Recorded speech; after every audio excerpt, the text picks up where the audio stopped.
Week of the 18th of December. The last week of commercial real estate. Most likely. Here with Nardizzle, Wilbur. I haven't left. I'm still here. Unfortunately, I am here. I wasn't supposed to be here, but I am here. It's okay.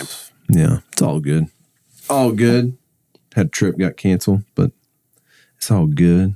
Not a lot on the economic calendar this week, but let's just start off with the big announcement from Powell last week that they're penciling in 3 rate cuts next week. Or next year. Sorry. Dude, it's about to pop off up in here. Yeah. Throw all these seller financing mechanisms out. Yeah. So I guess they feel they have got the soft landing. I guess. And they landed the plane. Slowing inflation prompted Federal Reserve Chair Jerome Powell to pivot away from raising interest rates and towards considering when to cut them, igniting a rally on Wall Street. Pivot. What does pivot mean? Wait, we'll keep that for a later date as a word. Pivot. Pivot. People love to use pivot. And circle back to it. Yeah, we'll circle back on that one. Huddle up beforehand. Yeah, exactly. Well, that could mean some really interesting things for next year. I kind of don't believe it, though, in a way, and I kind of don't want them to cut rates. I don't know why. Do you feel this is comments that I've just perusing the internet and just talking to people? Some people are like super pumped about it, and then the other camp is kind of, oh man, if they let the throttle out too soon, will inflation kind of creep back up?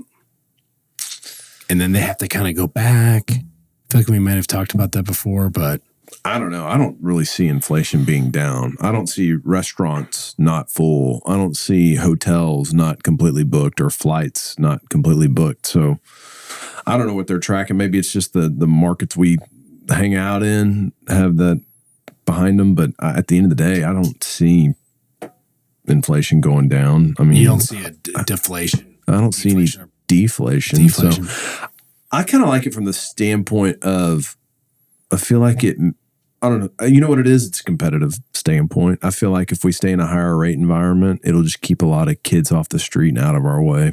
Yeah, which is nice. So the culling of the herd. Yeah. Let's get these people that just, they weren't really creative real estate people. They were just riding the wave of free money and let's get them out of here. Easy times. Yeah. So selfishly, that's kind of why. Oh, And we're doing a hell of a job getting owner financing. Well, we have 5 assets, or we closed 2 of them last week. At the beginning of last week, we had 5 buildings under contract, 4 of which had owner financing. Correct. Yes, that's a correct metric. So we closed the one with the loan and closed one with owner financing last week. So that's something to talk about, though. Hey, we closed 2 deals. We did. We closed a 31,000 square foot 2-building project in Haltom City, tilt wall. Yeah, it's great. And then we closed a 7-building, 50,000 square foot business park in Buda right off I-35. So 18 minutes from the Austin airport. Yeah. Bunch of contractor spaces, really good functional. Probably a bunch of user cell buildings down there. So, yeah, I like that a lot. Basis was really good. And we were totally floored about the comps for lease rates. Yeah, totally different than Dallas. Oh my. So it's 20% higher, 30% higher, 50% higher. I mean, it was, I think we underwrote to 11.5, 12 on lease rates. No, we wrote to 12.79. Well, originally, and then the broker sent us comps, and we're like, yeah, that's true. We got to do some work to them, but other than that, it's good to go. So, well, let's see what the Dow did. Dow, again, just surging 2.85% up. Man, kind of wish I was in the stock market right now. I know, but just S&P up 2.43% to be at 47.19. Hang on, I'm curious something. And we're recording Monday morning, and it's ripping right now. Is it? Yes. I mean, what's it at right now? 47.45. The Dow is at 47. Oh, I thought you were still on the S&P. Yeah, sorry. The Dow. What's the Dow at? The Dow this morning, it just dipped a little bit. It's 37,361. I mean, that's like the highest the Dow's ever been. I know, man. It's pumping. It's pumping. Okay, so the Dow is up there. S&P's at 47. NASDAQ's up 2.76% at 14,813. Oil is starting to come back a little bit. Saw that. As of Friday, it was at $71.43, so up like 20 bips, but over the weekend it did creep up a little more. Now, the big driver of all this is treasuries came down. The 5 years down 8.29% from the previous week, and the 10 years down 8.07. SOFR did not move. SOFR's still at 5 and 3.2. But man, if you're going out for debt right now that's tied to a treasury, like, go get you some. I hope you're not signing up. It sucks if you're closing on a deal right now and it's like, I'm locked. Yeah. But go slay that dragon. Yeah. So the drop in the treasury yields is what helped a lot of this. So real estate stocks, again, REIT office leading the way. What in the hell? Someone explain this to me. REIT office is up 8.17% last week. REIT industrial is up 7.63%. On the 1 month performance, REIT office is up 25%. Man, that makes no sense. It makes zero. Because everybody we talk to is like, boo-hoo, office. Dude, like, I don't know. I don't get it. Again, if someone is smarter than us and knows why, please let us know. Please call. We would like to educate ourselves. We're not interested in buying office, but no, please don't bring us any of that. Would like to be educated. Yeah. All right. Football picks. We only took one game last week. We took the Red Raiders, giving 2.5 to the California Golden Bears, and we whipped that ass. You did? Yeah. Nice. I didn't watch them. Sorry. Yeah. I don't know what to think about bowl games just because of the amount of guys that go in the portal or don't play if it's a meaningless bowl game. But this week, still a bunch of meaningless bowl games of teams I know nothing about. So I'm going with the local bowl we have here this week, the Frisco Bowl. Is that at the FC Dallas? Yeah. Yeah. And what do they do there? What what's the bowl game? Like what are they doing? It's the Frisco Bowl. So what? Is the city of Frisco? Bowl? They've had a bowl game there. For several years. They usually I didn't know that. I know they used to do the Division I AA. Yeah, they do that still too. The 1AA national championship is always there. Yeah. But they do have a bowl game there. It's called the Frisco Bowl. It's been going on for a while. I didn't know this. We've got UTSA, the Roadrunners, playing the Thundering Herd of Marshall. UTSA is given 12 points to Marshall. I'm just going to take UTSA just because of home UT, Texas. No, I mean, it's San Antonio. It's not I-35 corridor. I'm just going with it because UTSA seems to recruit some pretty good athletes. Yeah. And I don't know anything about Marshall. I have no thought about this other than going with local yokel. I always have thought the Frisco Bowl, though, could do a lot better job if they could find their way into the lower region of a Big 12 team and not and it like be a local Big 12 team. Like, I mean, I always thought like Oklahoma State. I mean, if Texas Tech was in the Frisco Bowl, that thing would be sold off out. The chain. Like, you personally would be like getting people to funnel in there. Oh, you would be all over it. It would just, I mean, there's such a concentration in North Texas of Big 12 teams. So that would be actually, if you got Oklahoma State to play Tech in a bowl game, that'd be cool. That would be pretty cool. But they want conference play conference. Yeah. Yeah. No, they don't like that.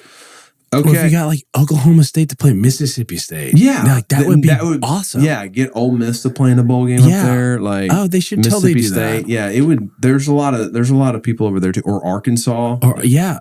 There's a lot of concentration of Arkansas in North Texas. So, okay. The term of the week brought to us by Will Narduzzi. horse hockey. Where did you see this, and in what context did it come to you? I saw this via Twitter. Hold please. I saw it on Twitter from Daniel Harold, who's an investment sales broker. And the context was, if you're a successful CRE broker, you need to be driving a nice car. Quotation marks around that sentence. His next line was horse hockey. Nobody cares about the car you drive. Table that whole thing. That's totally separate. But I was like, what is horse hockey? So horse hockey it's slang, euphemistic, false or deceitful statements, lies, exaggerations, nonsense. Old school word of saying horse shit. Horse hockey. Horse hockey. I was like, oh my. So, and then he does the same tweet, but he also kind of curates it a little bit for LinkedIn, and it appeared there too. I was like, oh man, okay. So just real quick on the idea of nice cars, I had this thought the other day when I was walking around. You know, you get on Instagram and all this stuff, and you have these influencers that tell you how much money they make, and all this, but none of them probably really make that kind of money. Like Andy Elliott yelling at you about the $400,000 Lamborghini. Yeah, all that stuff. Yeah. Well, if I was an IRS agent, I would start tracking these guys. I saw one guy the other day. He's like, "Yeah, I make $24 million a year," and I'm like, "Dude, you know what it takes to make $24 million a year?" Like, I want to cry, and I haven't even made $1 million in real estate. Like. It is stressful. And this guy's on steroids and neck tattoo, and you know what I mean? I'm like, if I'm an IRS agent, I want to like just follow that guy and then go pull his tax return and go, oh, look, you're claiming you made this much money, but you only filed a tax return for $1 million.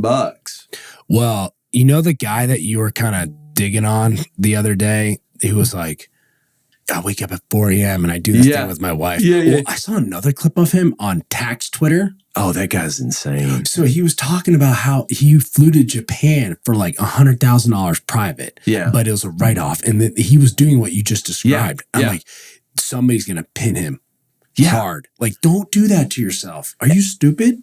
If I was an IRS agent, I would be like, I'm going to be the influencer killer. Field day. Like, Absolute just go field day. Smash those dudes. You know, they're over there doing all that shit, talking all that stuff about people. Or, you know, claiming they have all this money. Taking pictures next to a Lamborghini that they probably don't own. It's kind of like Baller Busters. You ever follow Baller Busters? No. But you've referenced it a couple times, and you and I have interacted with some of these guys. So Jeremy and I work at a gym here called Cowboys Fit, and it's full of these types of individuals. Yeah, everybody's on steroids and lots of tattoos and glamour muscles and fast cars that. If they own, I don't know. But I saw the one you're talking about where the guy said he went to Japan and on a private jet with his family and wrote it all off, and I'm like.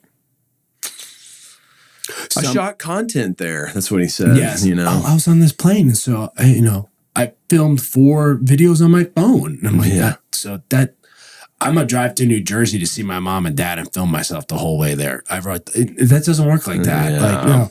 But you know what was? I went into the comments because I always live in the comments. Somebody totally piecemealed him on that.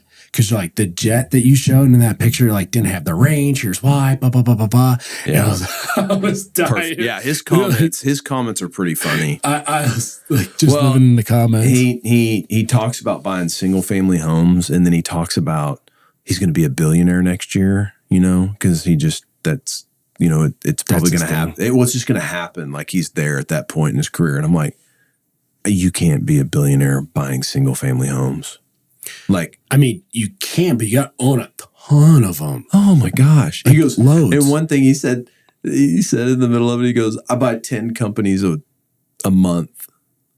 I was like, how many people work for you to actually execute that? I mean, you would have to have 100 people working for you. Warren Buffett's sitting on how much cash, and he hasn't even done a deal anywhere near. Anyways, that's my idea. If anybody's looking for a career change and they want to go in the financial world, but don't really care about making a lot of money, but want to like pin some really cool people down, or not cool people, people that think they're cool down. This is a place for it. Yeah. The IRS influencer agent. You can dig up a lot of horse hockey. Yeah, exactly. There you go. We worked it in. We got the word in. Okay. All right. Let's moving on. Let's pivot. Let's pivot to, well, we don't know what pivot means yet, so I don't know what to do next. But anyways, let's go into this. Did you see that Empire Roofing settled a PPP lawsuit with the government? Wait, like Empire Roofing, like the one here locally? Yes. Did you see this? No, I didn't. Or before you go, were they acquired by private equity? Yeah, are they still locally owned or no? No. They sold out. Okay, good for them. But they settled a PPP lawsuit amidst fraud allegations for $9 million. That's not cool. So what they did is, I guess, essentially lied about employee count. And is it the whole 1099 thing with roofers and contractors? Well, I think they own multiple companies, and I think in the cutoff was 500 employees. If you had 500 employees and above, you weren't eligible for PPP money. Okay. And it's a cumulative, right? It's like it'd be, it's like saying we own 10 different companies, but nobody's at 500 employees. But it's really controlled by one person. Where's the control at? That's probably what they're looking at. Okay. And so anyways, they settled a lawsuit for that. Dang. That stinks. A lot of people got burned on that PPP stuff when they didn't do it right. But they had $6.7 million forgiven on a PPP loan. That's a bunch of horse hockey. So Empire settled that. They got $6.7 million forgiven, which a lot of companies got that. So that's not the issue. I guess the issue is that they didn't really properly report their employee count so they essentially took money that they really weren't eligible for, I guess. And back to casino news. So Sands Group initially reported that they bought 108 acres. Correct. False. They bought, hold please, I saw the number change. 259 acres. They are betting big. Huge. All the chips in the corner. 259 acres in Irving. Do you know what parcels in that whole area? I don't know the parcels, but I had a very interesting, I had a broker approach me about a property I represent in Irving nearby. And it's a very interesting ask for this property. Would they sell this? And I'm like, so I got with the owner and I'm like, well, maybe. I don't know. Yeah. But now that I'm starting to put all this together, I got to think it has to do something with that. So. Oh, you think that broker might be. Well, I don't know that he's working with them, but maybe someone's like proximity, I've told you this story before, but I got a listing signed by a guy one time and I'll walk into his home in Plano and he has a map on the board, on the wall, and it's a map of all of Jerry Jones's land sites. Yes. And he bought every adjacent piece to it. Smart man. Pretty genius. Yeah. So. The land game, man. If you can go long, there's some serious money to be made. You got to have patient capital. Yes. Whatever that means.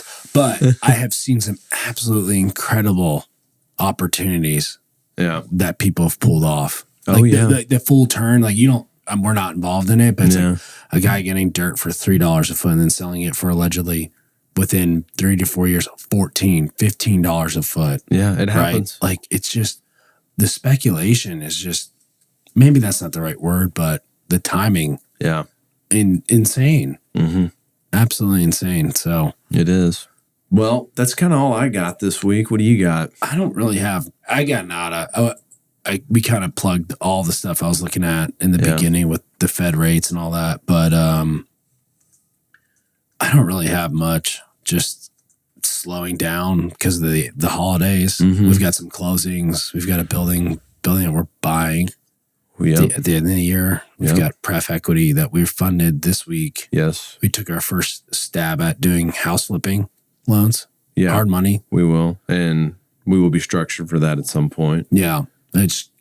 we learned that that's a game that you have to play on big time scale. It's volume. It's all volume. So it looks good, but yeah, no, it's just kind of trying to drum up activity for next year. Well, to that point, and just remind everybody, we love B&C industrial deals. San Antonio up to Oklahoma City off I-35. I'm just going to say it so that it'll happen, but we're going to go into Houston next year. So if you got some stuff in Houston, we'll look at it. Everybody laughs around the office when I say that now because I fought it forever, but I think we're there. I'm smiling. Yeah, you are. Well, the thing is now you put it in the ether, so it's out there. It's out there. So, but we have I have my first call to look at an opportunity down there this afternoon. So we'll see kind of where this goes. But yeah. We will also lend money on real estate on first lien or pref equity positions. And, so if you got some opportunities like that out there, or you're looking to get capitalized on a deal, we'll see if we can help you out. So send it. And we'll look at other asset classes and that stuff. No office. But the financing stuff, all asset classes. So if anybody knows of someone who's developing tractor supplies, I would really love an introduction. Yeah. We'd be interested in that. We really admire that business. Yeah, I like Tractor Supply. I am a stockholder of that company. We found the Caliber guys. We did. Now we need to find the Tractor Supply guys. Yeah, we would like to, if you have a tenant that you like, we wouldn't mind following a developer around that kind of has a tenant in tow and being pref equity for them on it. So we've done that we'll have our second deal done this week. We got that call a week ago pretty much, and we're ready to fund on, it was a total capitalization close to $4 million. We were about 50% of that slug, and we capitalized that pretty quick. We JV'd with another group here in town on it. So inquiry to closing, it was less than 10 days. Yeah. So we have the ability and the want to. So one day, I'm going to put this in the ether. Yeah, because we talked about this a couple of weeks ago when I sent you how Everton Football Club was kind of on the spritz on not being totally capitalized. We're going to buy a franchise team. We're going to buy a sports. We're going to buy a sports team. It's it's going on the vision board. Yes. No, we don't have one of those. No, but we talk about it enough. Sure. Yeah. One day we will capitalize and own a sports franchise. I don't know when, but it's going to happen. Yeah. Bella's in here. You hold us to it. That's all I got, man. I appreciate it. All right. I don't know if we'll pull off any episodes until the year starts with travel and stuff like that. So hopefully we'll have some juicy words for y'all when we get back. So anyways. Bunch of horse hockey. Yeah. All right. Y'all have a good holidays. See ya.